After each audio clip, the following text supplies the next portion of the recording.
ये सुफियान जायशा के लिए आपके सामने क्या क्या कहे जा रहा है? एक दफा आलिया सुन लो वो कह क्या रहा है, फिर जो तुम्हारा दिल करे कह लेना। ताबू, हमें ना कुछ सुनना है ना कहना है। जितना सुन लिया वो आपका लिहाज था, वरना बहुत बुरा हो जाता। और सुफियान, तुम क्या समझा है तुमने मेरी बहन को? मेरी बहन कोई चीज है जिससे तुम्हारा दिल भर गया तो तुमने उठाकर उसे अपने भाई को देने का सोच लिया? मेरी बहन मेरी इज्जत है, और जो मेरी इज्जत पर वार करने की कोशिश करता है मैं उसे जिंदा नहीं छोड़ता।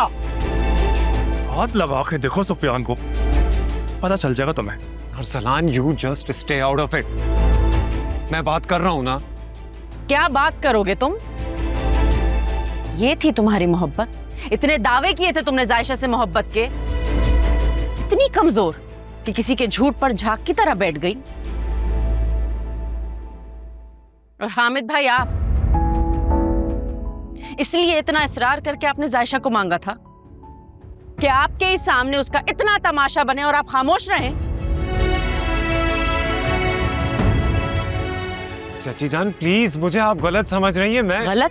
इसी बात का तो अफसोस हो रहा है मुझे कि मैं तुम्हें समझी क्यों नहीं पहले। अगर मुझे पता होता ना कि तुम ये सब कुछ करोगे मेरी बेटी के साथ, तो मैं कभी रिश्ता ही नहीं जोड़ती जायशा का तुम्हारे साथ। वाकई अम्मी, मुझसे भी गलती हो गई इसको पहचानने में। इसने साबित कर दिया कि ये अरसलान ही का भाई है, उसी की तरह बेशर्म। राफे, जबान संभाल के बात करो। ताया अम्मी, मैं जबान संभाल कर बात करूं? संभालना तो आपको सुफियान को चाहिए था, जो कितनी बेशर्मी से अपनी मंगेतर की शादी अपने भाई से करवाने की बात कर रहा है।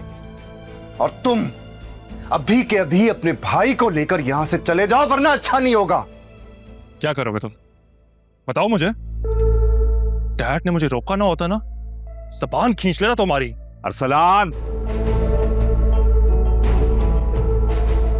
भाई, जब आपने अपने दोनों बेटों को मेरे घर और मेरी बेटी का तमाशा बनाने की इजाजत दे ही दी, तो फिर अब डांटने का क्या फायदा? आप तो कहते थे कि आपके लिए सारे बच्चे बराबर हैं, लेकिन आज आपने साबित कर दिया अपनी औलाद ही अपनी होती है,